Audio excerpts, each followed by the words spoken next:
Glória a Deus. Glória a Deus, aleluia. Glória a Deus, aleluia. Senhor nosso Deus e eterno Pai, mais um dia, Senhor, estamos na Tua presença, Te adorando, Te glorificando. Senhor, estamos gratos em estar mais uma vez na Tua casa. Senhor, quantos estão agora pela fé aqui conosco, estão na comunhão, estão orando, clamando a Ti, pedindo a Ti o Teu socorro, Pai.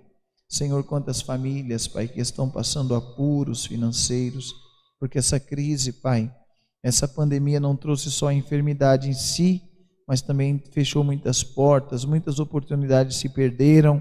Senhor, quantos lares, Pai, que não têm o básico. Senhor, Tu és o Deus que pode suprir as necessidades.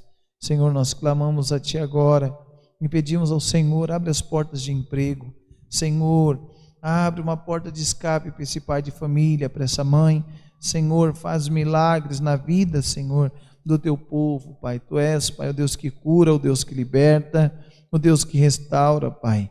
Senhor, quantas pessoas estão, Senhor, passando por nessa pandemia, com essa enfermidade do Covid-19 e muitas outras enfermidades também, Pai. Mas nós cremos que Tu és o Deus acima de tudo e todos, e Tu és a cura, Tu és a libertação, Tu és, Pai, no nome do Senhor Jesus, o basta de todo sofrimento.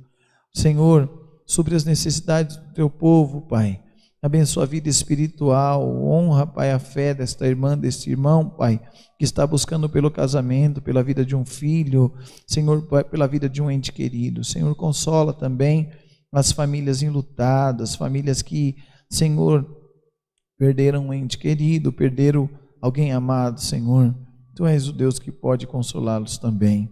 Senhor, fala conosco através da Tua palavra, fala conosco, Senhor, acalentando, animando, Senhor, renovando as forças da Tua igreja, no nome do Senhor Jesus.